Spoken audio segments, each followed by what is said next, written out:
Okay, so today on a Saturday night, I'm gonna do some random reaction to YouTube videos and stuff like that. And I decided, okay, I'm hungry, so I'm gonna get some pizza and we can eat it like that. I did one of those before, like an ASMR mukbang type thing when I was in my car doing a stream a couple weeks ago, or I can't remember when. It was the one that I named something like very dramatic, like Absolutist Philosopher spits in the face of amalgam theory, right? And it's like ASMR mukbang. Or that wasn't Domino's, that was like Pizza Hut though. But yeah, it's a situation where we're gonna just discuss random topics and we're going to react to random videos. I've been reacting to a lot of YouTube videos lately, which is a good thing, but also I want to segue into another movie, which, like I said, is going to be Send Help, is the next movie I want to watch. But yeah, let's just get there first. It's a little drive, and I've been doing something pretty good the last couple of days where I've been sort of, actually I'll save that for another segment. But yeah, let me think. I guess I could react to videos even now, but I don't have my headphones and stuff set up. Let's kind of talk about random topics here for a second. But yeah, the algorithm has not been the same as it was when I first started doing these YouTube ones, but I don't really care. Like, I'm still just doing it for the heck of it. Right, like compared to Twitch or whatever.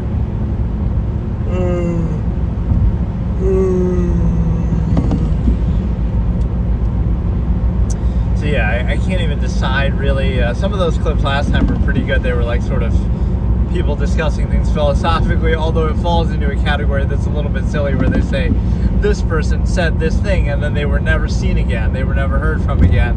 And it's like, some of that seems a little bit exaggerated, but you know, whatever. It's just the essence of what they're saying can still be valuable, never mind all that. I typically don't like to stream this late, but it's okay. It's almost like a last minute thing. I didn't stream all day today, and I always have a routine that I stream every single day. So I almost have no choice because... Right, I almost have no choice because of the fact that...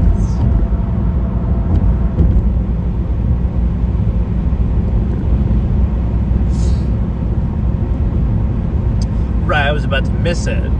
Like, okay, I'm gonna order my food and I'm gonna go and... Well, one thing I should test is like how you blank the screen. Like if I wanna... How do you like... I'll try to test it when I do that. Right, if I wanna like take a break, how do you do that if you know...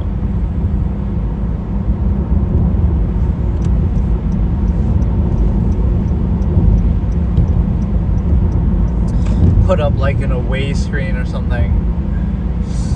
But here, let me display this concept. Like the situation that you're in your life is not an accident, right? It reflects part of who you are, what you desire. I always say that. Like, if somebody really wants money, right? People don't value money as much as they think they do. If you really wanted money and you know, work your butt off, study all day, every day, you know, whatever, you could do it if you really wanted to, like, oh, become a doctor or something, you know, significant. It's not that you couldn't do it. It's that what you realize is, oh, you don't really want it. You don't really want it as much as you think you do. Otherwise, you would put in the work to get it. And so, right, that this is like the elitist victim blamer mentality that I sometimes present here is like, you know,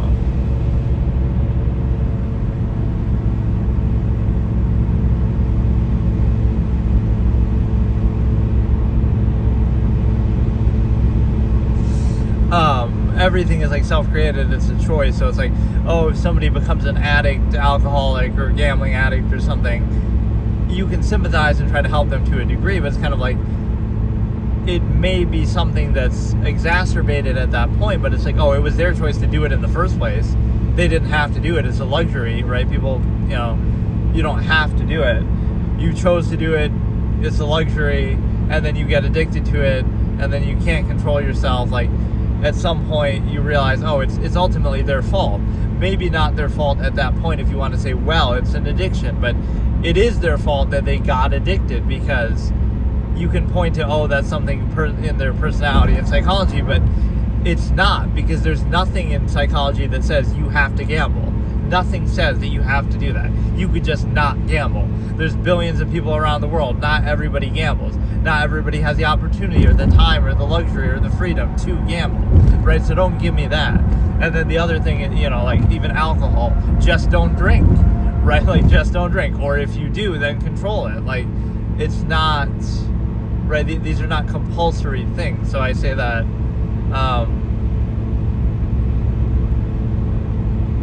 is also a situation where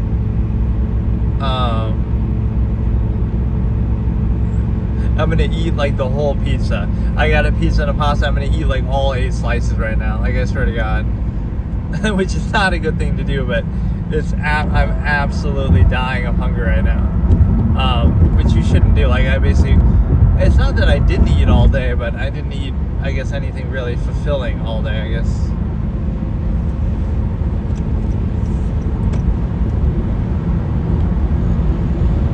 Although sometimes this late night driving can be sort of relaxing because there's nobody around, but I'm not really a fan of it too much. It depends, I guess.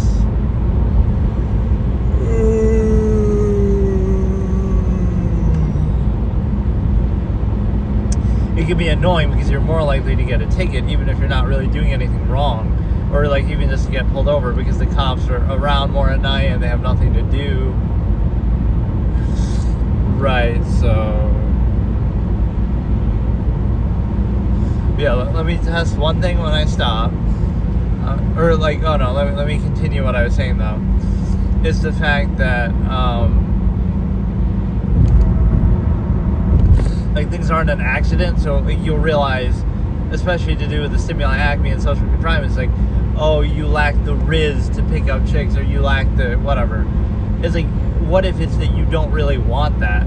It's such a strong projection that society has, like, that you want, like, again, that everybody's obsessed with sex, first of all, but that not only that, but you want to be with this one person, and that you only want to be with this one person, and that you want to go along with certain social conventions and contrivances to do with being with that one person. Like, there might be one aspect or layer to it, but it's like, I'll look at it from the absolutist perspective or the minimalist perspective, both, that, you know, you might want, no, you want to sleep around and be promiscuous and have orgies and stuff like that.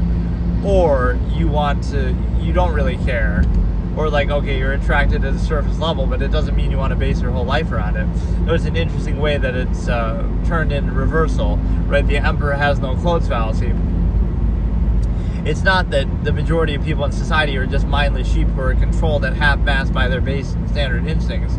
It's the fact that, you know, oh, it's not that you're a slave to your inherent hedonism and at half-mast, and you're controlled by it because you base your whole life around it, and you live with that person based on the stimuli acme, and you split your finances down the middle. It's not that you're a slave to that half-mast hedonism. It's that, oh, somebody else fails to achieve it, or oh, they just don't find true love, or oh, this or that. Right, that like there's more to life than sex, and you'll say, oh, of course, that's why you love their personality and stuff too, but you're missing the point.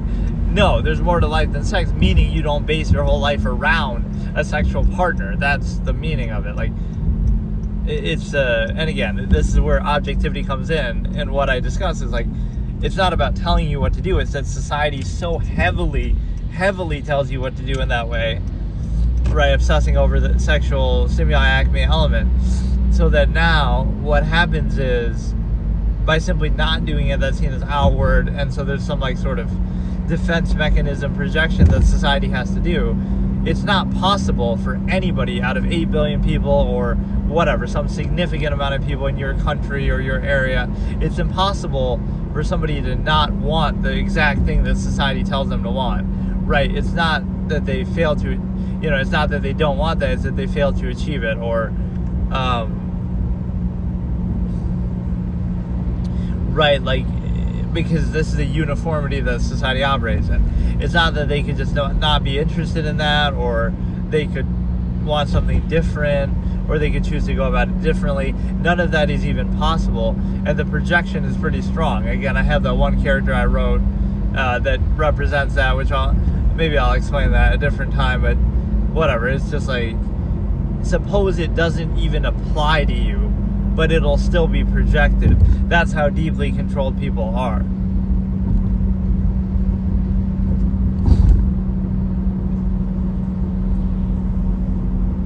Right, it might have nothing to do with you, but you'll still be perceived by it and still controlled on behalf of it. You see this again a lot with the stimuli acme. It's like, oh, socially something, whatever. What if you just don't care? Like, what about that? What if you just... What is this guy doing with the flashers on? He keeps like cutting people off and stuff. Or like he's meant to be following that guy, but he's driving really weird.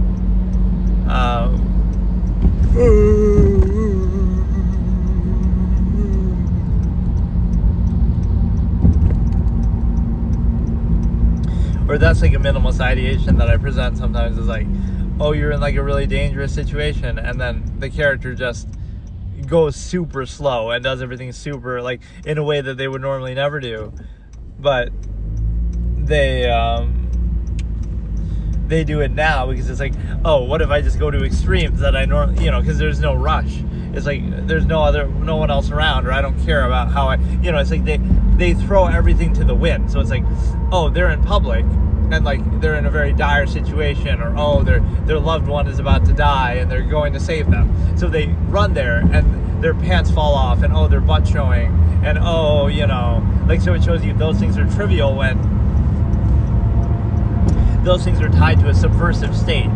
That I say, like, oh, people living as if they're going to live forever, or they are living in a way that isn't true value. They don't truly value themselves or anybody else or anything. It's an artificial half-mass subversive state that requires the artificial layer of appearances and pretenses to overcompensate.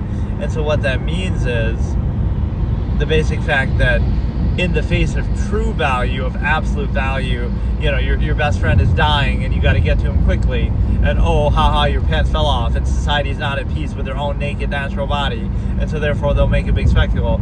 It's like, does it really matter? Would it really make a difference? It's the longevity process. It's the something in service of, again, a half-mass brain regurgitated state, reinforced regurgitated state. It's like, it's something that doesn't have value to it, but that is only valued in, again, a pretense way that is kind of reinforcing something, again, living as if you're going to live forever. If it's a true value sense of finality, you wouldn't have that. So that's why, like, people, when they get old, it's not just that, oh, their brain's deteriorating or they're dying, or like, that's why they behave a certain way. Part of it is like, oh, being senile is the fact that, oh, you realize in the face of, again, which the absolutist realizes their whole life, it's some sense of finality that they bring, but oh, like, there is no point to any of the, like, a lot of the things that you would do to maintain the illusion of society. You would realize, oh, this serves no purpose whatsoever because I'm going to die soon. Like, or in a finite zero-sum existence, this thing serves no purpose. Right? Like, appearances. Why does it matter what you wear or how you look?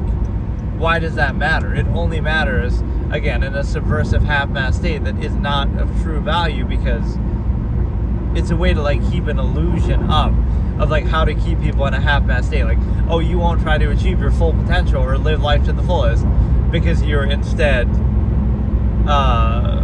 assuaged somehow by appearances. It's kind of a hard concept to explain, but I discussed this in my superficiality discussion,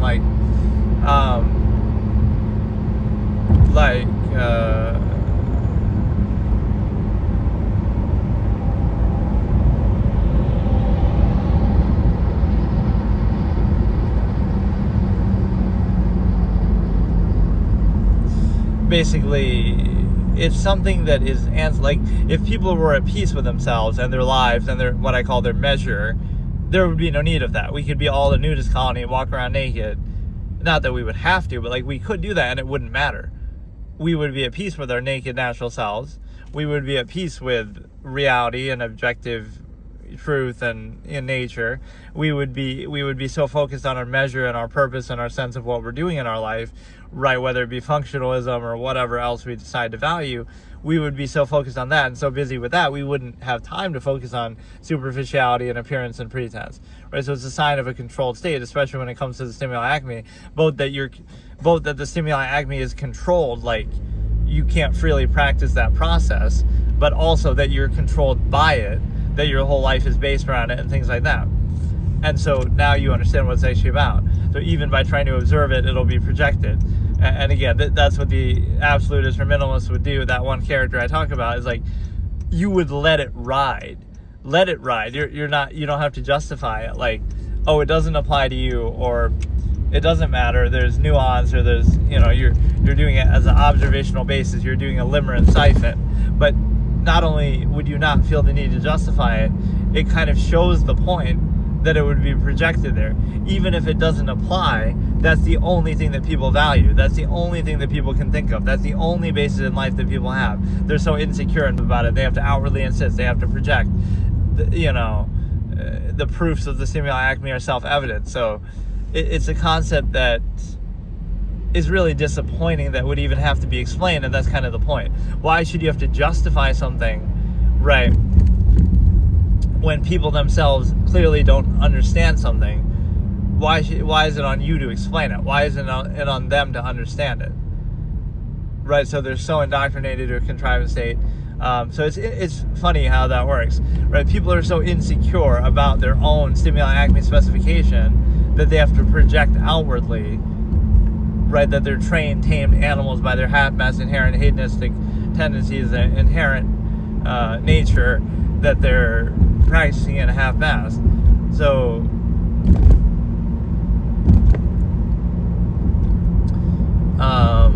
but yeah, getting back to one of my original points here is like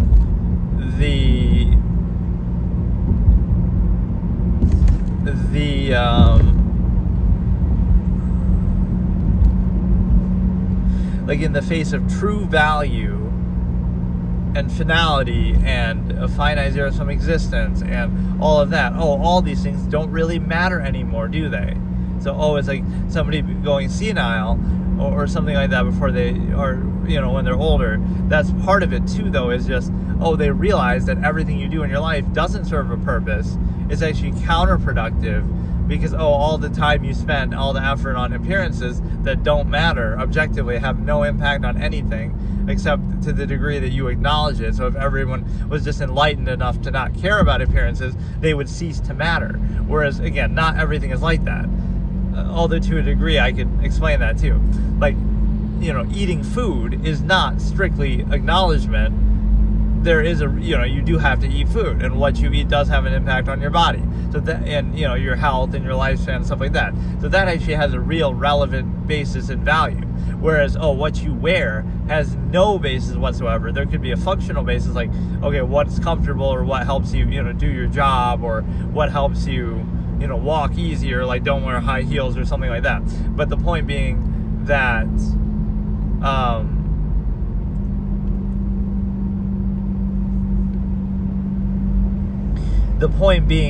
it has no actual impact. And so all the time in life that people waste on things like that, you might think there's a psychological basis to it, but you would, again, that's sort of self-created.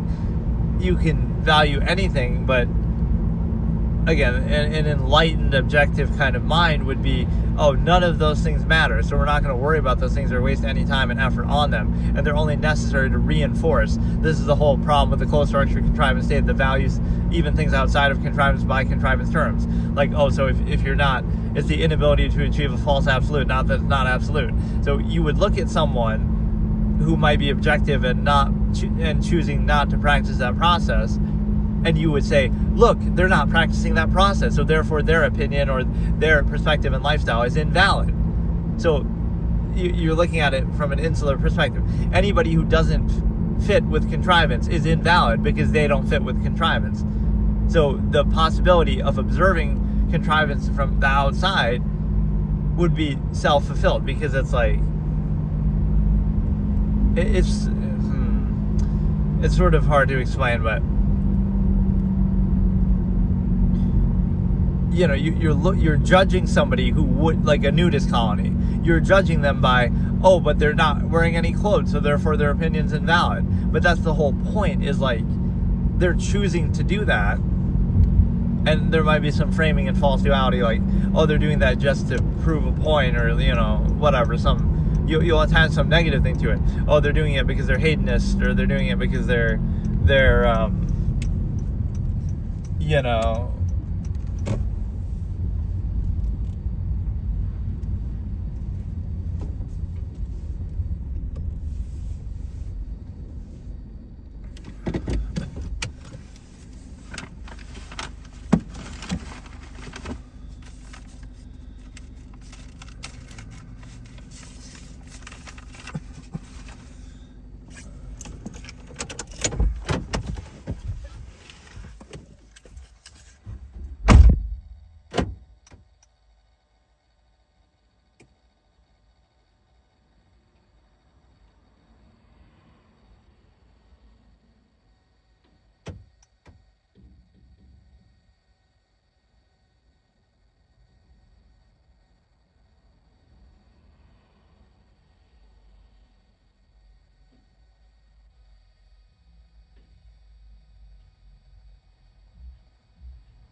okay, so I got my food now. I'll sit somewhere and eat it. The problem is nothing is open 24 hours anymore, so it's always awkward to do that. Like, you know, if you want to sit somewhere,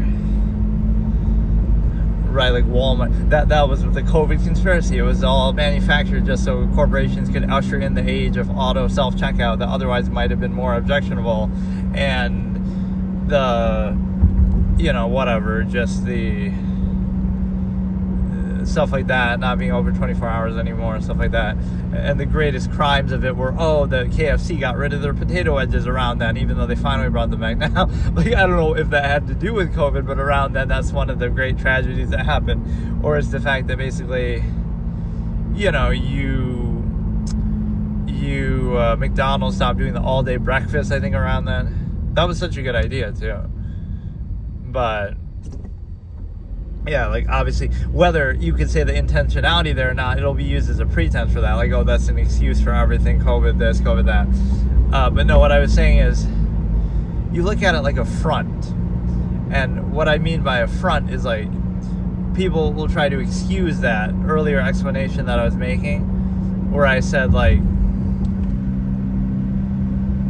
as if you have to justify something, or like it's an arbitrary process, like society itself or anything. You're deferring to it as an arbitrary man-made process. So it's never that serious, and it's not real, and it's kind of manufactured and manipulated, and you're controlled by it. But not only that, there's something else. Sometimes I wish I could see a backlog of what I had just said before, because I kind of lost my train of thought. You can tell I'm even lower energy than usual, either because I'm tired or it's late or I'm actually hungry is the main thing. But what you have to understand is that, you know, it'd be framed like, okay, somebody's outside of contrivance is judged by contrivance terms. Somebody in a tribe, nudist colony, halfway across the world, you'll judge them and say, oh, but look at what they're wearing, or you'll do that. You'll look at how they're dressed, or like a lack of dress, and you'll judge them by that, and you have to condemn that, because otherwise you would have to admit that you could be free and you could choose that yourself, or whatever. So what it means is, you have to condemn them and to have something negative to them, like, oh, that's somehow a bad thing, or oh, the hedonist or whatever. You have to attack it, right, because you're not at peace with your own state, and you have to be, you know, censor reality itself to try to be at peace with that. And then the other thing is the fact that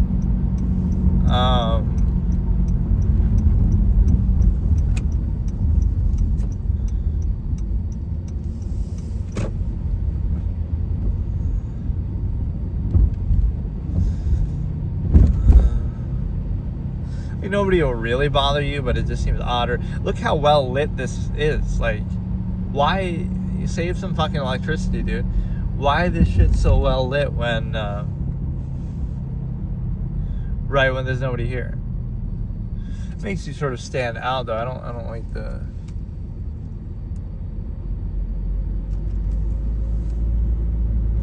right. Like it just seems odd, but.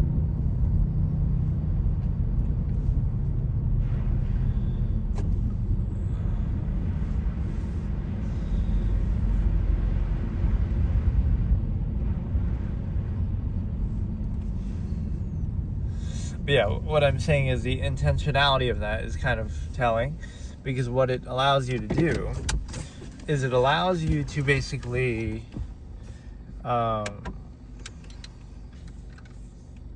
not even doing any videos yet. Okay, let me just eat. And like, again, you'll judge somebody outside of a contrivance state by the contrivance state, and what that basically means is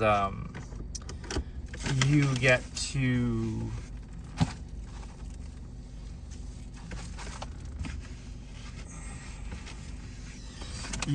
basically acknowledge that you're very biased. And you're biased in the sense that you're like, okay,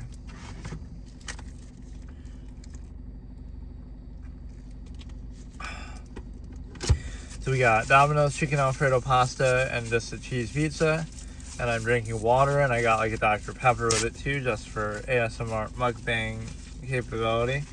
But no, it's a situation where I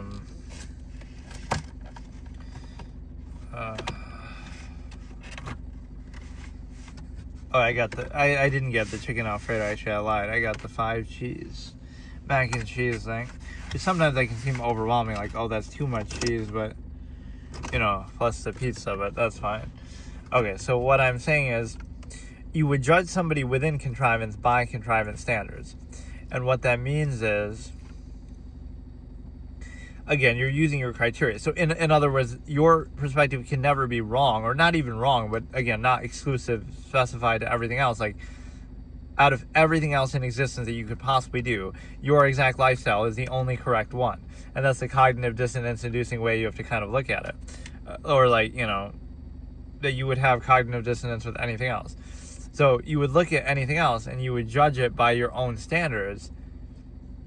But by doing that, again, your standards can never be wrong, because it's like, oh, the credibility of somebody who lives a different lifestyle is judged by your lifestyle's criteria. So you'll say, oh, look, they're doing this thing that I consider weird and strange,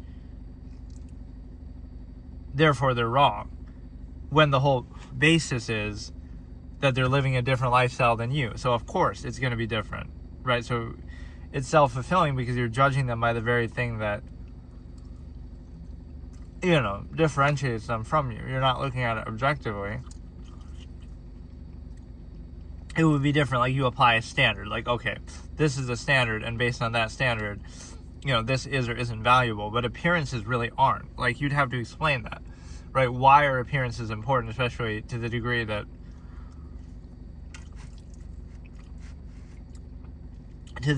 modern society values it? It would be hard to explain that, because, you know, they're a way to cover, you know, that would be the basic way to explain it. They're only necessary to try to cover something up or to create an illusion of something, right?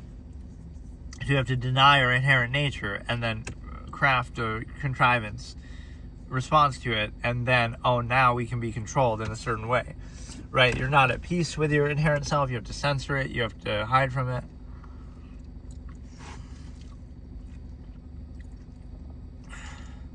Yeah, it's only necessary to be controlled. Now, you might think that control is good and worth it. Well, at least you can choose it for yourself. Or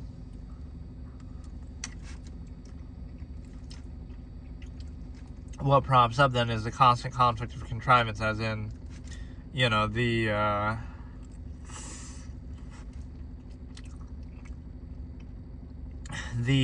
going to constantly struggle against that anyway.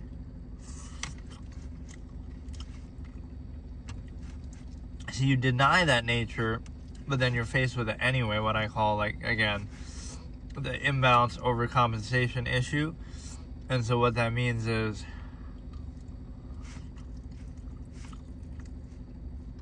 the imbalance overcompensation would show you that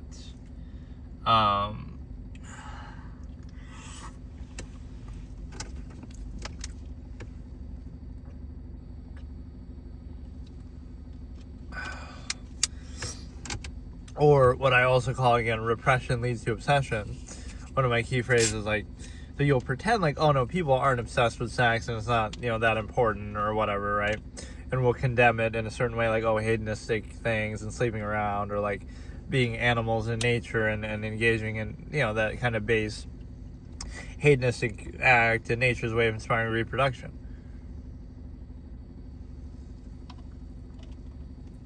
So you'd have all that framing, but then what do you do? Oh, so in other words, you're really aware of that process and in control of it, right? So you must be at peace with it. Okay, so what do? Oh, you base your whole life around it by, again, you split your finances, split your, you know, live with the person. You really obsess over it in a way to specify it. And then, you know, and then you're constantly at conflict with that. You know, it defines profanity, it defines humor, it defines a lot of fiction, it defines life goals, it defines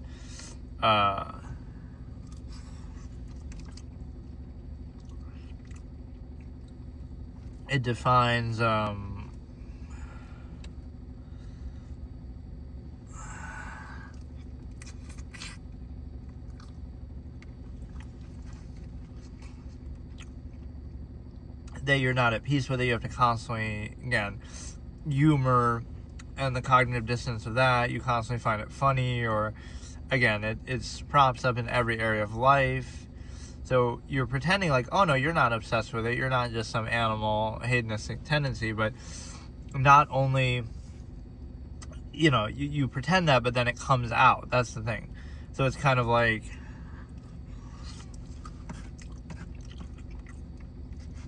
you can pretend your contrivance state is absolute, but then it has all the indications. Like, for example, you could indignantly insist, you say, oh, the society and lifestyle you're living in is absolute and unquestionable and it's true value and all this, right? But then, oh, you have to engage in folly, favoritism, and escapism and distraction, entertainment and stuff like that. Or, oh, you have to dumb your senses down by drinking alcohol or something like that. So oh, the fact that you have to do those things shows you it's not a true value state, because you have to distract yourself and kind of overcompensate. Right, so the fact that those things are necessary would hurt the credibility, because now you're saying, oh, it's absolute and unquestionable. You just have to dumb yourself down so that you don't think about it and don't question it. Right, that, again, that would show an imbalance. You're not at peace with it because it requires that. But people just treat that as a default. And by that logic, again, that could be used to reinforce anything then. You could be in World War II Germany and it's like, oh, just drink enough alcohol and you won't think about it, or overcompensate for it, or, you know, just distract yourself with bread and circuses at the fall of Rome. Like,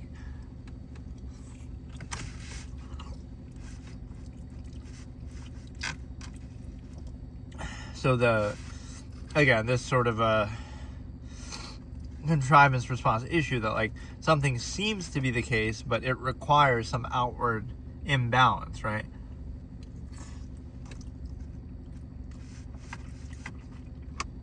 Or it creates that imbalance. It's like, oh, this process is absolute. And again, I always say it with the stimuli acme, but I'll keep saying it. You know, your marriage and love is absolute, but it just requires you not to be friends with 4 billion people who share the same gender. And it requires you to constantly do ritualistic things and overcompensate and have struggle, and even then 50% end in divorce, and a lot of cheating, a lot of conflict, a lot of struggle, right? So it just requires all of those things, and then, oh yes, it's absolute. But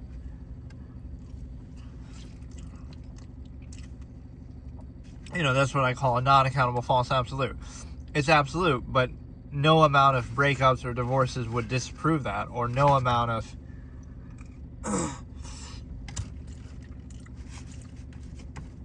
conflict or cheating or inconsistency would be invalid. It's kind of the way people look at religion. Like I always say, they blame God, or I mean, they thank God for anything good that happens. Like, oh, it's a miracle, you saved us, but, you know, but they don't blame God for putting them in that situation in the first place. So it's kind of the same thing. If a relationship works out, you'll point to that, oh, look, that validates it and love and it's meant to be. But if it doesn't work out, you won't say, oh, that shows you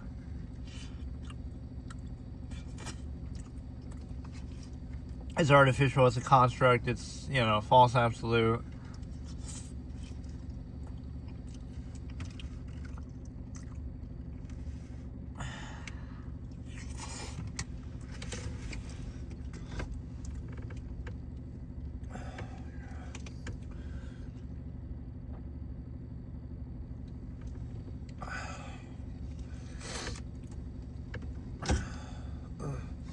Right, so again, you'll kind of take it selectively and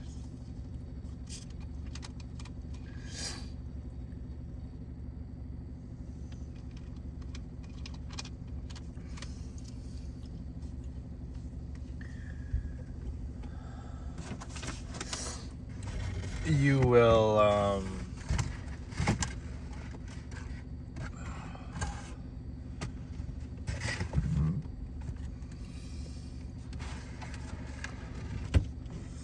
you'll take it selectively, and the reason why is because,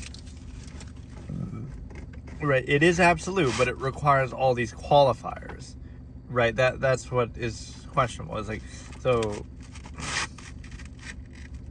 the problem with that is, again, if you do that, you say, oh, it's absolute, but you just can't question it. Or it's absolute, but you have to do this, this, and this, and censor reality itself, and, you know, again, not be friends with 4 billion people, and be constantly insecure, outwardly insist, and do ritualistic things and overcompensate, and then a lot of them still don't work out, and then, you know, you can't watch adult films, apparently that ruins a lot of relationships, or you can't,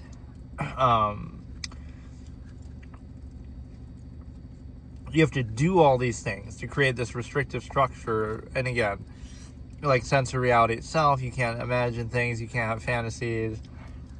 You can't, you know, interact with people. So within that restrictive framework, oh, now this is why it's important to consider, like, oh, people aren't very credible, or they can be trained like animals. Like, yes, if you create that exact situation, then it seems to validate it. It's like, oh, you could do a thought experiment.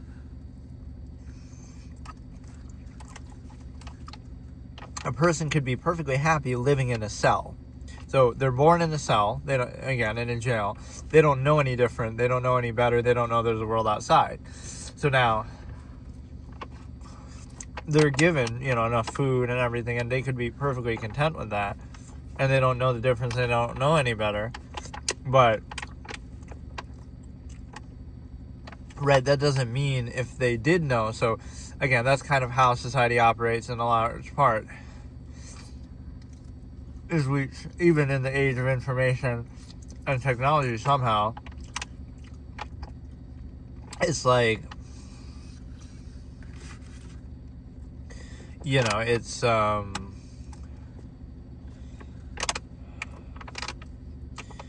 it's a situation where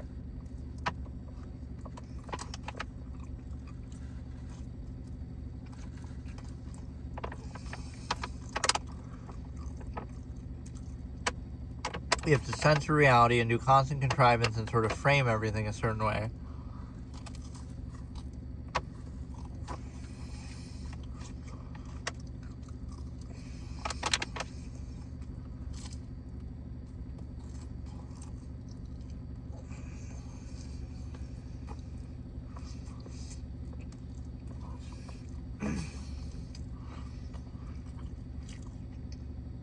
And that framing is telling because, again, just the fact that that's necessary would show you it's not absolute. So you're seeing an observable practice, like, look at all these things we have to do to contrive this thing.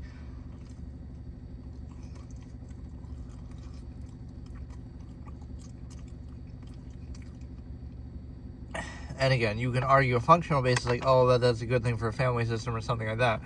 But that's not the way it's presented as, again, like this absolute or something you desire.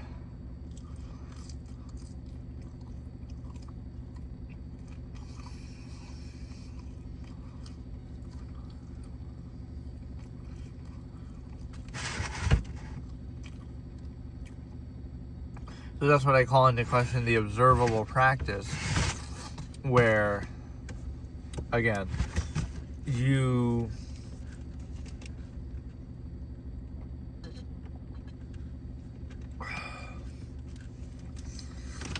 pose something sort of in pretense, right? You pose something in pretense that allows you to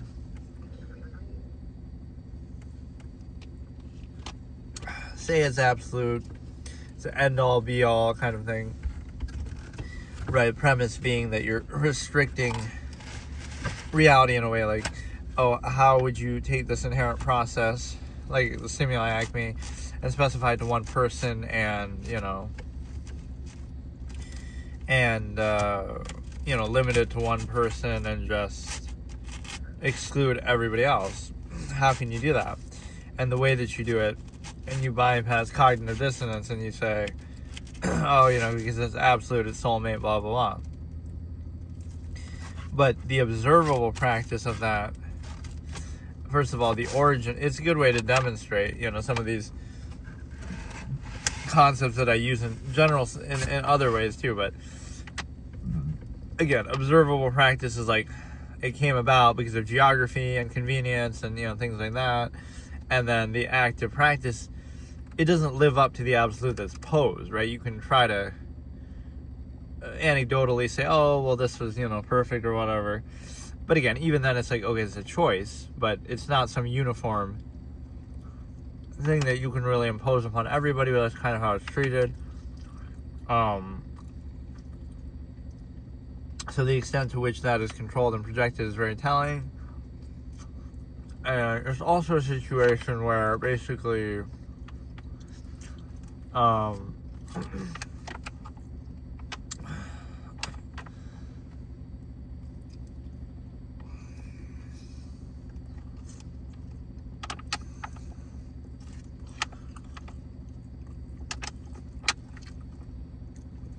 there's just a great deal of possessive insecurity about it. And the reason why I say that is because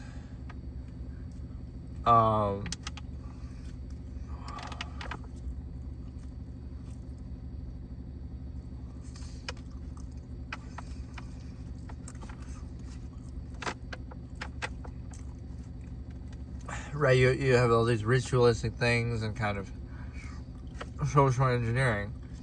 What if you just don't care? What if it doesn't apply to you, but you're still kind of subject to the control of it? Like,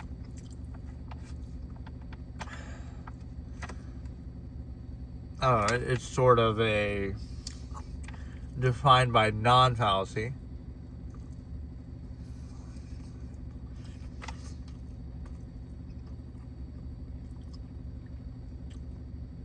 So you might ask, okay, what is the defined by non-fallacy?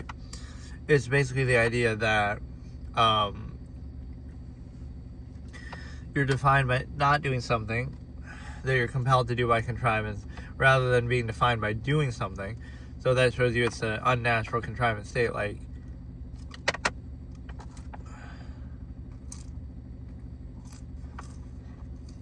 something that is an outward action being treated as a false inherent, false natural. And so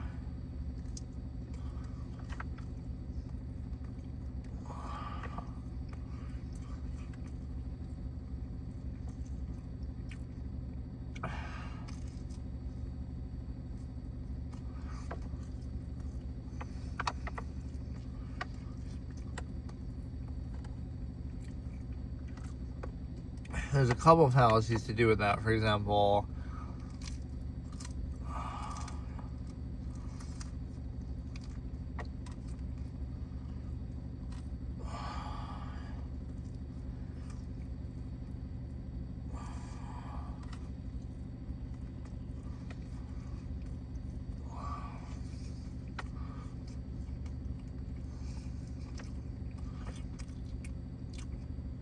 as slice number 2, goddamn, that's about the hungriest I've been in a long time. I don't know if I should do more, but no, basically, the defined by non-concept, let's discuss that here. You're defined by non when you're compelled to do something.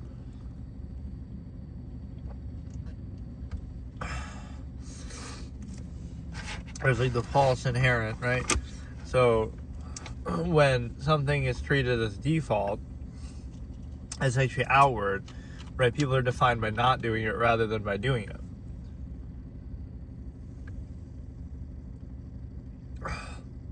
Then it loses a lot of meaning if it's just a compelled thing. That's how a lot of social contrivances, a lot of, like, you know, canned phrases and stuff like that that are treated as a default. So you'd be defined by not saying it rather than by saying it. And then it does, like, you can describe it as like an NPC type behavior. You'd say,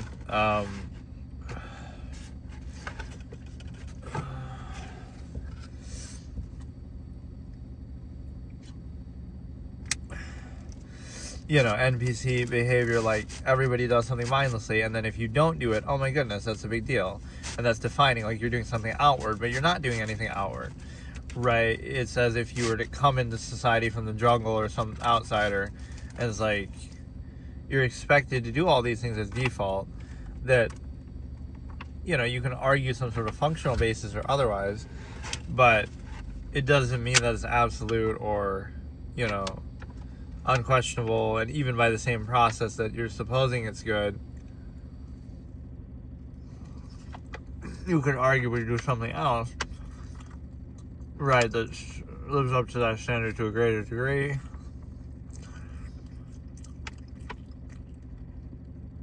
So maybe I'll react to some videos, maybe I won't, but I couldn't really concentrate until I got something eaten.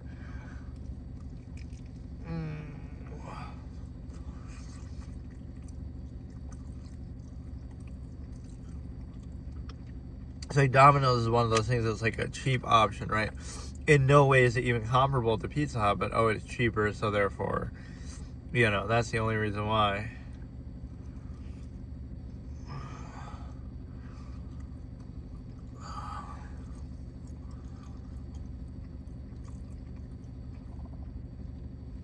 But yeah, like social contrivance being treated as like a credible process or a necessary process is very questionable, and that's where rule by omission comes in. But it kind of insists upon itself is the problem. So you have, and again, ego insistence. it's kind of the idea that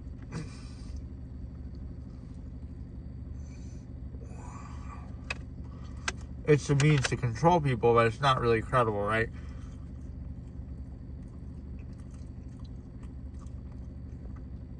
People can use social contrivance to build themselves up, like, oh, certain leaders, oh, they were charismatic, and then they ended up being a dictator, like, so you can see how that's not credible. And then on the flip side,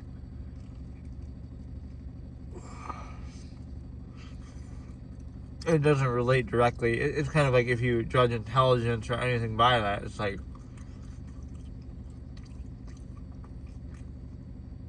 it's a very controlled, curated, artificial state, so it's not really indicative of anything.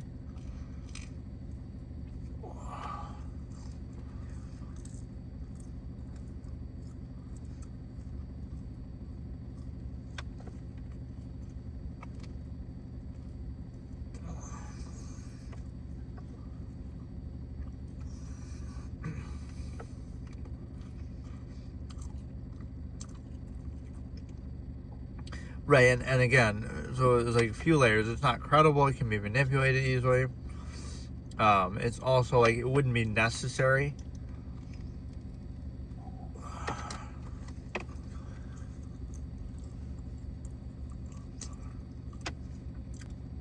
Right, it serves as a reinforcement of any subversive state in service of empirical, unqualified authority.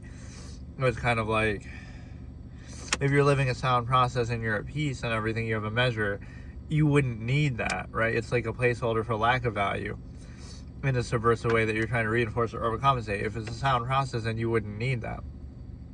If you're at peace with your state, if you have a sense of purpose, right, why do you need it? It's only an overcompensation.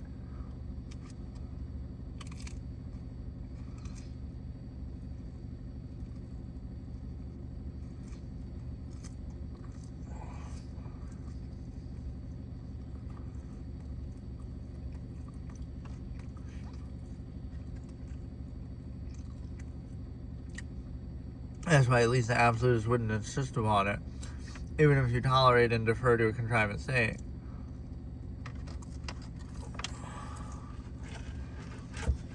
You wouldn't insist upon it through social contrivance because, again, that's a sign of some reinforcement that would be necessary. And so, right, that's not validating, that's actually the opposite, because you know, the fact that you need to do that.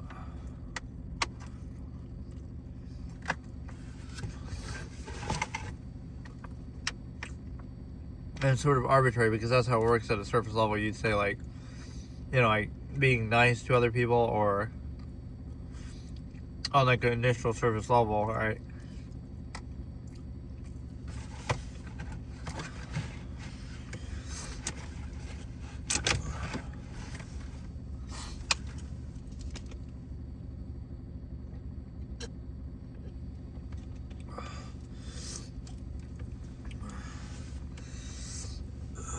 What it means is that, you know, you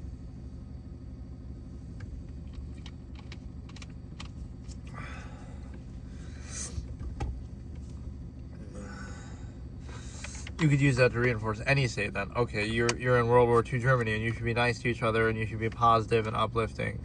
Thereby, in doing that, you're reinforcing a state that's artificial and curated and controlled and reactionary, and ultimately serves to reinforce the empirical power structure in place. So the problem with that is the fact that,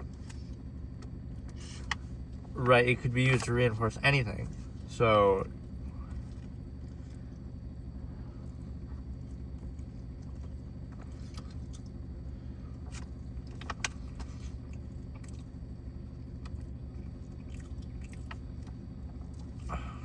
it's like your reaction to the flawed process, not that it is a flawed process. The fact that it's necessary shows you a subversive non-value state. And so it's just kind of stimuli-acme overextension is hand in hand with that. You know, this human-centric, egotistical appeal that is used to control people. Like, for example, you know, you're doing something in the name of other people. Like, you got to sacrifice in community and that society. This is where the absolutist does not preserve the stimuli-acme. So you put that control in your hands. So in other words, you're telling me the basis of something is, oh, sacrifice for other people and a collective, and oh, you get some machination process fallacy back. But you didn't choose that. You didn't create the number of people there already are. So you're telling me because of horny, hedonistic animals, stimuli, acme, preservers, half-mass hedonists, because that happened for generations and people couldn't control themselves, now you're subject to it to a greater degree or a certain degree of sacrifice. Like, oh, sacrifice on behalf of other people, and the more people there are, the more you sacrifice. Like, it's kind of a compelled thing. You're not choosing it. You didn't create it.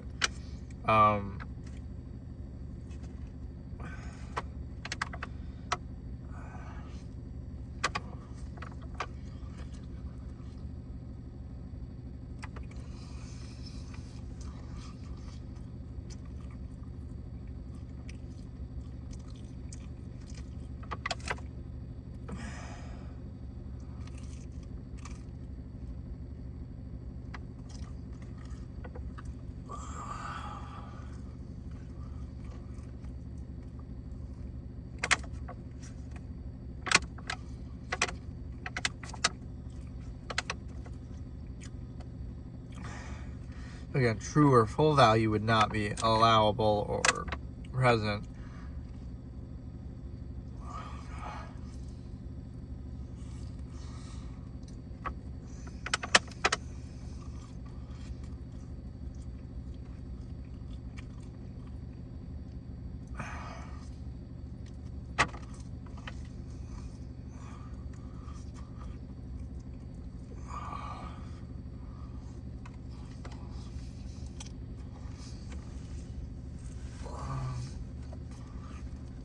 A similar fallacy is like the fact that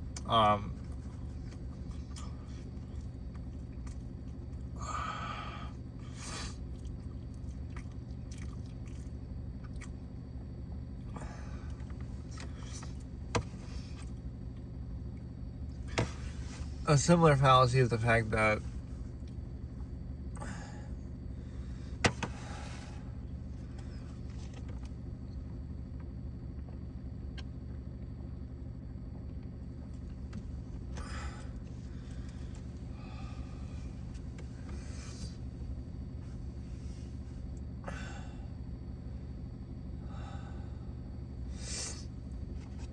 it's basically the fact that,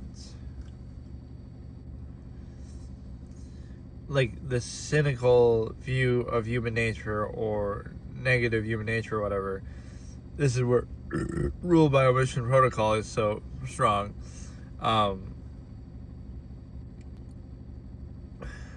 It'll be seen on the initial basis, like, oh, somebody in front of you, you're like, it'll be used against the individual but not against structure, power structure. So because somebody is in front of you, oh, some random person in your local neighborhood, you'll judge them by it, like you'll project, and oh, they have some incentive, or oh, they're out to get you, or whatever, right? Negative human nature. You'll see it in your immediate local environment, but you will not see it in empirical power structure, you know, from on high of, oh, those are people too, and if that person was walking down the street, you might judge them. But because they're out of sight, out of mind, right, on rule by omission protocol, now you don't judge them or you assume the best or you take their curated image as absolute. So you're not skeptical of that as much as you're skeptical of the random person in your local environment who's not adequately overcompensating for a contrivance state or whatever it might be. So you're kind of missing the whole point that right, that's like the initial way that people are controlled. Like, oh, don't you want to be positive and overcompensate for the cognitive dissonance of the subversive state that you're in? And the absolutist would say, no, I don't want to overcompensate for it because I want to remove the need and address the process and bring finality, maybe change the process, remove the process, right? Instead of, oh, the half-mass human function, what would they do? Oh, let's just overcompensate for it. So then no matter what state we're in that we didn't choose, we're going to reinforce mindlessly and overcompensate for it in such a way that,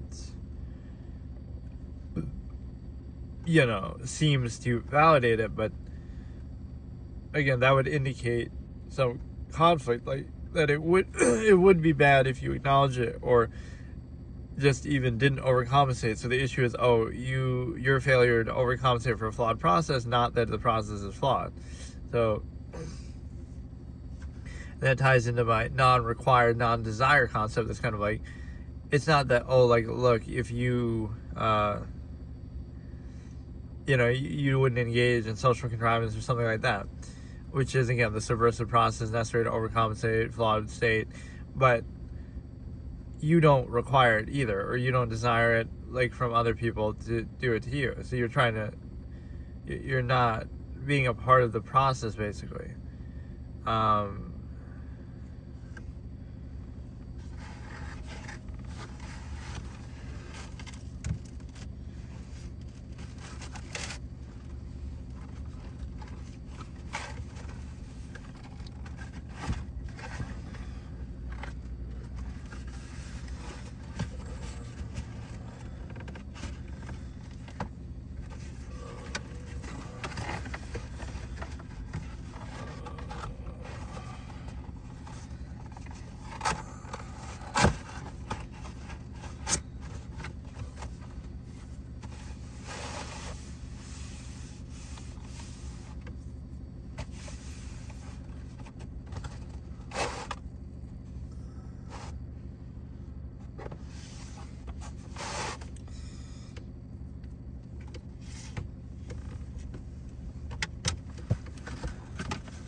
Okay, so maybe now you can react to some videos, but yeah, let's look at some basic standard, first of all, of like something that would be used to control people, in the sense that everybody will apply like a selective standard, but then they'll apply it selectively to their own benefit or their own control, right? Not like inherently, because you would say the same thing like in any society. So like, oh, China would use the same pretenses that we use or anybody used throughout history. And it's like, okay, they'll use that as the basis of their specific control and whatever power. So it varies from place to place as to the arguable merit of such a thing, because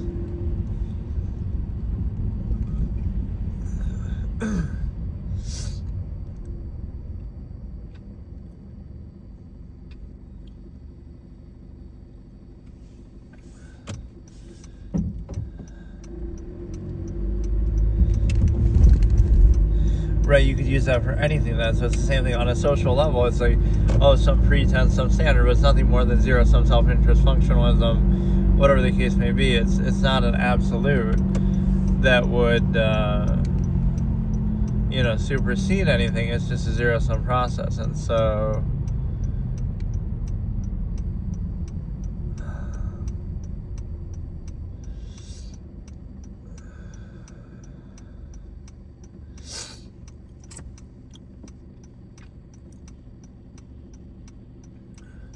Man, it didn't feel like it had been an hour already. That's kind of crazy.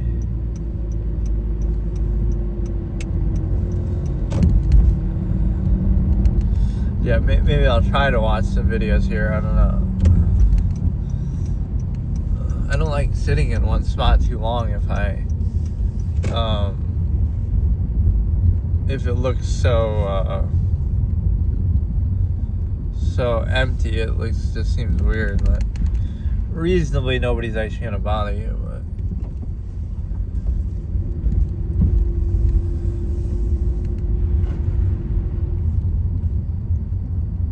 right, this is an example of functionless. Hey, that used to be like a Staples, I think, so they closed it.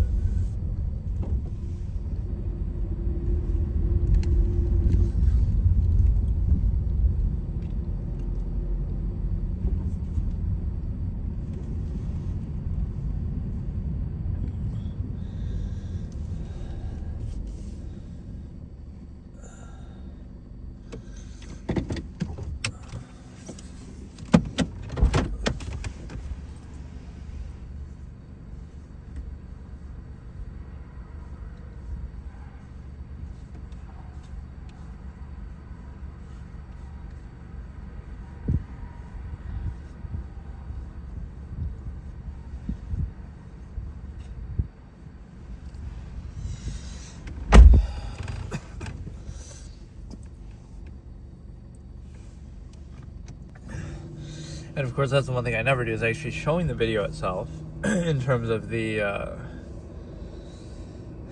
in terms of the,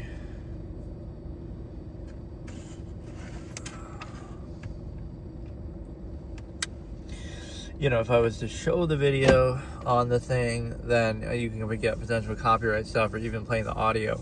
That'd be kind of a funny test to do, which I won't really do, but like, if you could theoretically play the audio of a movie or a show without the video, right? And if you could hear it in the background, it'd be very hard for them to identify that, but I'm not going to do that either. I'm just saying that would be really bizarre. Or like, what if you do the opposite? You show the video. That would probably be easier to match, but you show the video but don't play the audio. You just show subtitles or something, right, as your only audio, as your own reaction to it.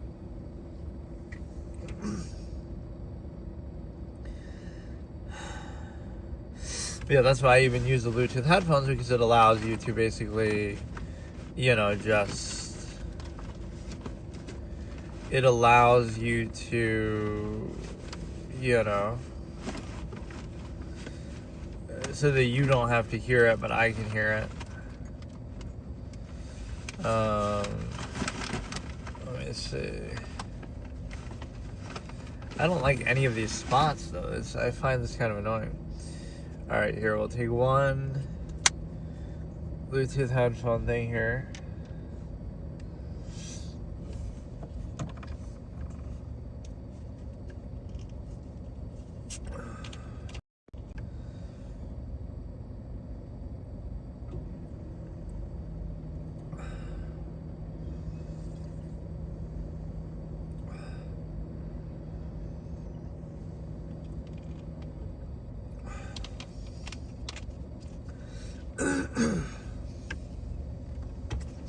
And you will get like slightly better audio quality here, because I'm not driving the way that I often am in these sessions, but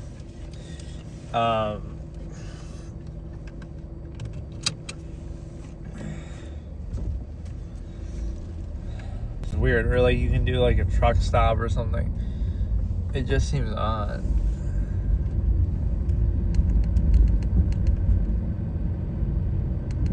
Or like, some of these employees are working overnight. Otherwise, you would think like, why should there be any cars there?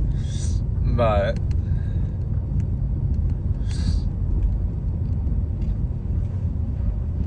yeah, I'm literally reacting to videos like this in the middle of the night.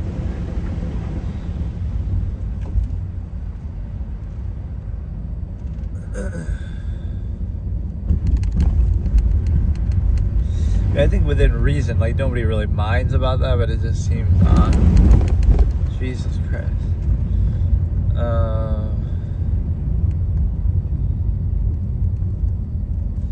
What is even over if you go straight here? I almost never do.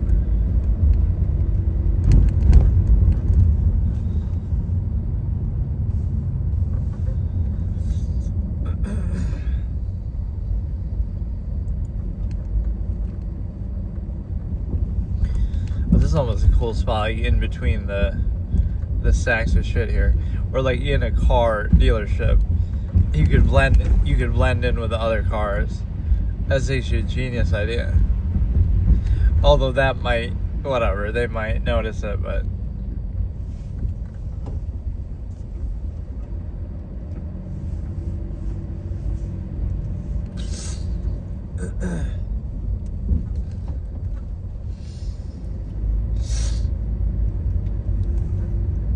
right, like that's how the movie Drive starts almost. He's trying to blend in.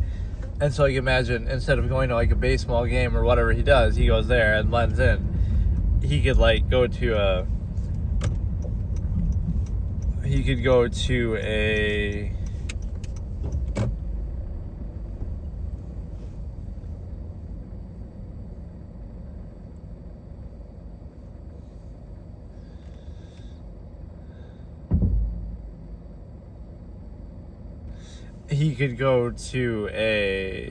something like that, like a car dealership, and just leave the car there, and then there might be certain things that indicate it or stand out, but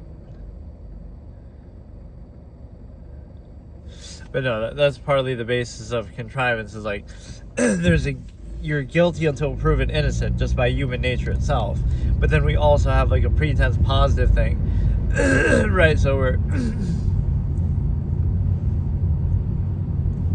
you're controlled on the basis that human beings are flawed and imperfect and evil or terrible or whatever by their nature, right? You're controlled on that basis, but then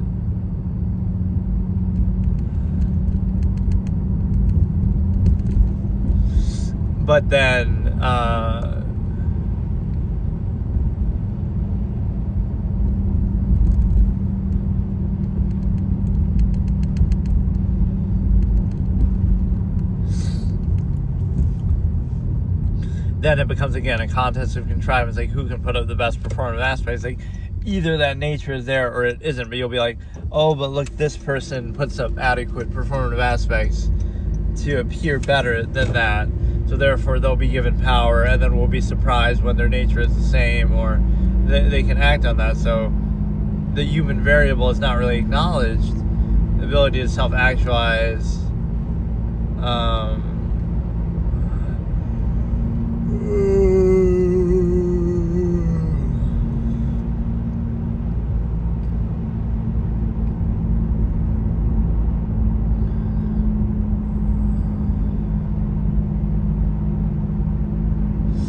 right, so it's a situation where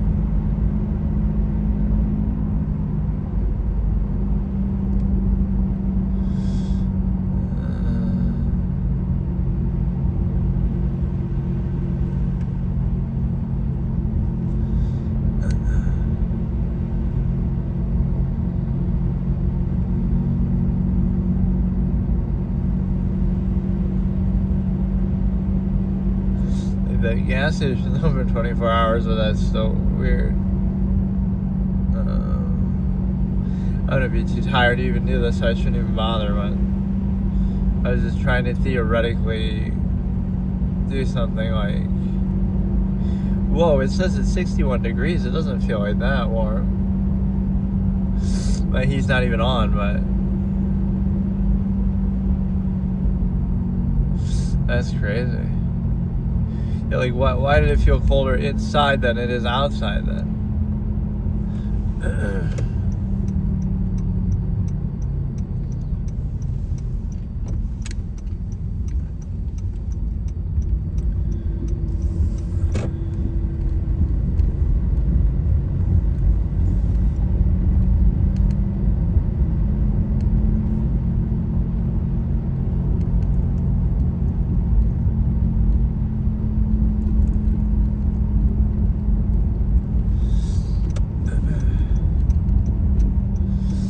But yeah, like the premise is that, oh, people are bad. That's, and again, even people are bad even if they don't do anything bad, right? They're guilty until proven innocent. Everything has to be restricted. Because you might think, oh, you're not guilty until proven innocent. But that's kind of how society treats you. You need this permit. You need this passport. You need this, like, unless you do something bad, you should be able to do whatever you want. And then only when you do something bad, now, okay, you'll face some repercussions. Instead, it's, oh no, even whether you do something bad or not, you might not do anything, but you're still treated like a criminal, like, oh, just to make sure this collective mass of people don't do something wrong or whatever. So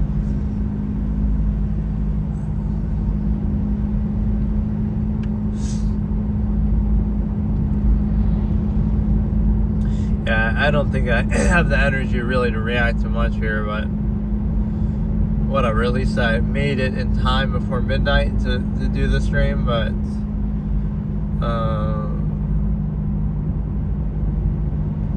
yeah, it seems like that's a dying breed. Like maybe in big cities like New York City and stuff, sure, there'll be nightlife, but this era of like 24-hour stores, it seems like mostly nothing is 24 hours. And you could say like, oh, you can't blame them because, you know, you look how dead the roads are. Like nobody's out, so why would you bother being open 24 hours? But it just feels like certain things should be. Or even like Walmart, it's like, oh, there's employees in there doing work anyway, stocking stuff and whatnot, overnight typically, so, right, what's the harm in keeping it open? But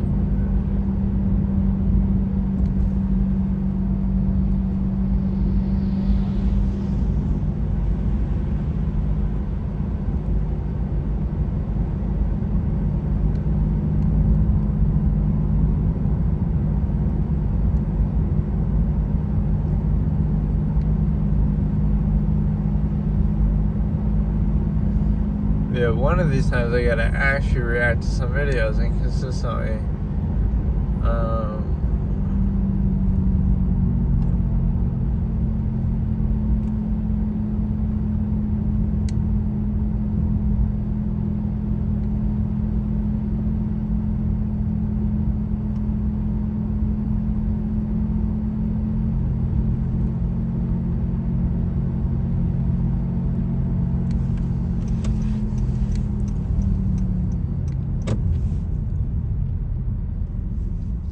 Yeah, it's like that's one dying breed of the 24-hour stuff. Dying breed, even of cashiers in general, just like everything will be self-checkout and you'll use it mindlessly and then you'll complain later that, oh, it's stealing people's jobs. Or that's what it shows, like technology isn't to blame, but it just reveals people as obsolete. You know, like,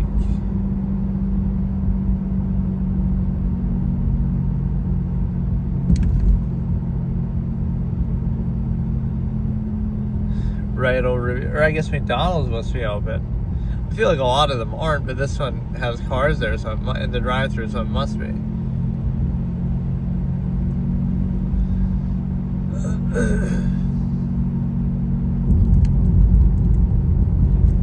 Yeah, that was a good feast. I was very hungry. And again, Domino's is that sort of cheap food that you could have consistently. So I'll praise it there, but again, Pizza Hut is way better. Like, nobody can have a serious discussion like, is Domino's better? It's more just that, you know, you, whatever.